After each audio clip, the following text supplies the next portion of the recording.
for a long time, I was like terrified of doing any type of strength training because I was always scared that I would injure myself, or I felt that it would just undo all of the progress that I made with my PT, if that makes sense. I've seen a huge difference so far in my posture, and I can now confidently strength train without any fear of like injuring myself. Either go see Connor or to sign up for his courses to learn more, because it's been honestly life-changing for me, and I'm so happy I did it.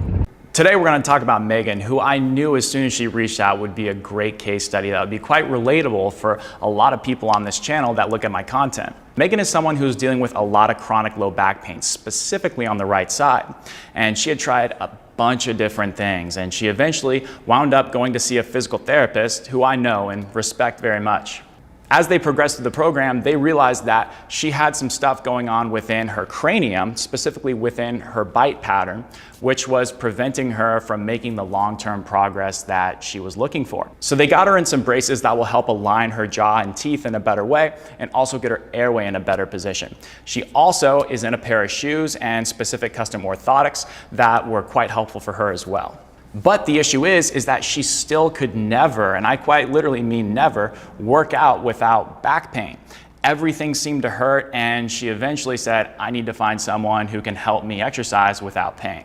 She's someone that was dealing with a lot of extension initially, and she's made great progress coming out of that. But she still has extension within her body, and she's really struggling to feel her heels when she stands or really does anything. And that tells me that's classic extension of someone who is in that anteriorly oriented pelvis, but then has that additional little layer of sway back. The first thing I knew what we needed to do was pattern better stacking mechanics. So we needed to teach her how to get her pelvis directly underneath her rib cage and her head stacked on top of that.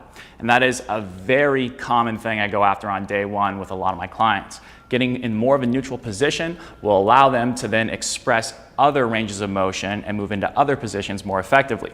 Neutral is just the starting point. It's not the end destination.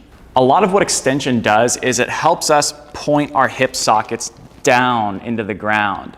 And that allows us to put force better into the ground. It also biases our femurs into more internal rotation. Because internal rotation is an action of force production, she is going to really want to extend when she's trying to produce force. So how do we take someone who is going to very easily revert back to this compensation, especially when her body is stressed under load, and get her to maintain that stack? But what we really found to be effective was hip extension work, because the hip extension, with her being so extended and forward, keeps her pelvis in a position of hip flexion. So by working on hip extension, she was able to get her pelvis in a much better position and instantaneously feel relief from her low back. After that, she was passing a lot of the assessments that we were looking for, which is great. I mean, she's in a great position to start loading herself. So initially we started out with a lot of the basics, and I think some of these progressions will be very helpful for those watching this video to know what they can do personally to start exercising without pain and getting a better stack. Because in that position, the cable is pulling her forward, so she has to reflexively push her rib cage back without losing height in her skeleton and keeping a neutral pelvis. So if she can do that, that's a great stacked position. It's almost like it's trying to pull her into her mistake and her compensation, so that way she has to pattern a better stack. And we also added some heel elevation, because the heel elevation acts very similarly. It pushes her on her toes, so she has to reflexively lean back, and that also allows her to access better external rotation mechanics of her hips and lower limbs, which is needed to get into a deep squat. Now, her deadlift was the thing that she was most nervous about, that hinge pattern, because that's the thing that tends to stress the low back a lot if you can't get in a position that allows you to access the necessary internal rotation mechanics without extending your back to find that. The issue is that her skeleton type, her genetic bias, is one that's biased towards external rotation. So for her, she is starting in a position just by being herself and that body type where that narrow infrasternal angle, as we refer to it as, is in this externally rotated position. So she struggles to nutate and create internal rotation. So what we needed to do was slowly pattern that. We were doing some work to improve her hip internal rotation through a lot of the prep exercises, but we needed to be able to begin to pattern a better hinge. And so we did that with one of my favorite activities, which is a wall walk down down hinge. So we started her with her hands against the wall and slowly walked her down, stopping her when she started to round her low back, because at that point she's not moving through genuine internal rotation in her pelvis. She's just trying to find more hip flexion by rounding the low back. We also made sure that she was doing a lot of oblique work, because the obliques, which attach on the rib cage and the pelvis themselves, when they contract, they rotate this pelvic innominate bone back while they pull the rib cage down. And that's really helpful for getting someone out of extension as well. So we started her in an easy position for her not to extend in, which would be a supported 90-90 side plank position, because if your knees are closer to your chest, it's hard for you to flare your ribs.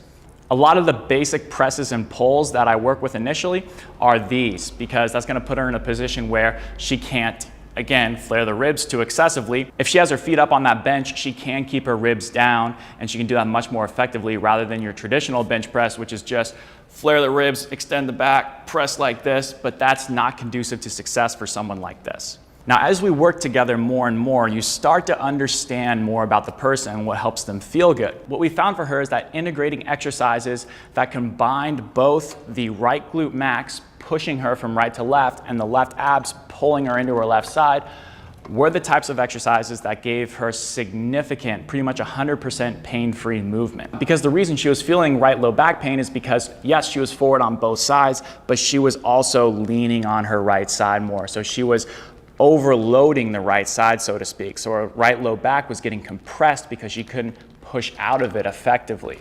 We progressed her to a different type of test, and this is a modification of another test I used in a different case study. And this is assessing how well can you shift over to the left side and access internal rotation of your left hip while going into abduction and pushing out of your right side, which is external rotation-based measurements. So it's literally assessing how well can you get out of your right side and simultaneously into your left side, because it matches up all the joint actions that's happening within that. If you want to learn more about these assessments and why I pick the exercises that I pick in the order that I choose them, you can check out my biomechanics courses, both my introductory 4-week course and my main live or self-paced 12-week course. So to get into this position, you need to feel your left abs support you in left thoracic side bend, and your left adductor, inner thigh, support you in left hip internal rotation, which is what happens when you shift over to mid stance of your body while you abduct your right leg. And I push on it to make sure that it has the strength for her to maintain that push and adequate amounts of recruitment of that right glute. From there, we put her in a position that allowed her to access better right hip abduction. We progressed her towards something called the foot towards foot, and this is maintaining a hip extended position without extending the low back and moving into right hip abduction using the right glute max, and also left hip internal rotation and adduction using the left abs and the left adductor. In terms of her lifting, we progressed her from that cable Zercher squat to more of a plate reach squat, because this allows her to have a counterbalance as she reaches that weight forward to still maintain that stacked position as she goes down to a bench, staying within her active, genuine, relative motion, range of motion, where she is actually getting real internal rotation without extending the low back. So we started her at a box, and we really patterned that well for about a week. Within her deadlift, we got her into a kettlebell elevated deadlift, where again, she's not going beyond her range of motion she can't control, and that elevation assists her in not going too low. From there, we added in some more rows. We added in some more accessory work for triceps and biceps, basically putting her in positions where it's not hard for her to keep her rib cage down, stacked over her pelvis, and a lot of the times, feel her heels.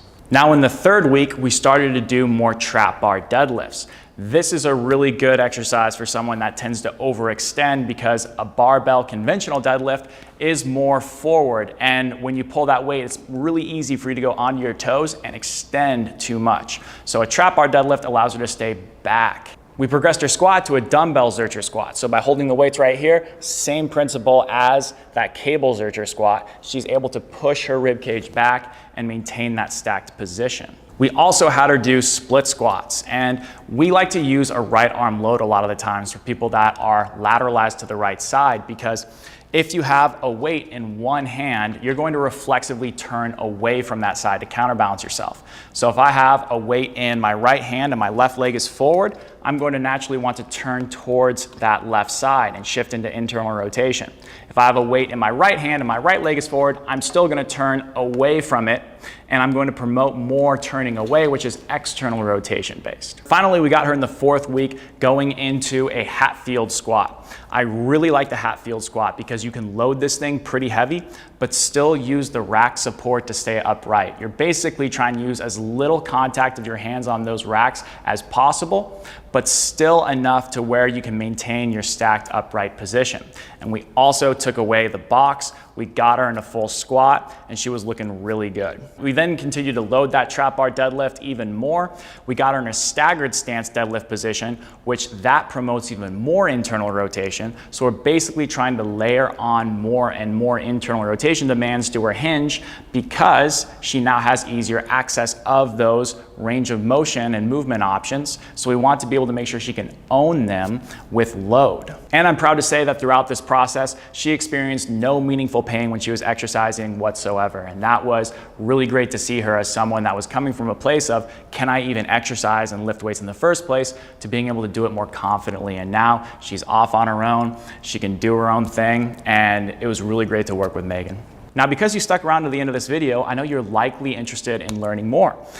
I'm offering a 15% discount because you stuck around to the end of this video with the code CASESTUDY15, which you can use on any of my biomechanics courses. You can get started with the beginner one, or you can go into the main self-paced one.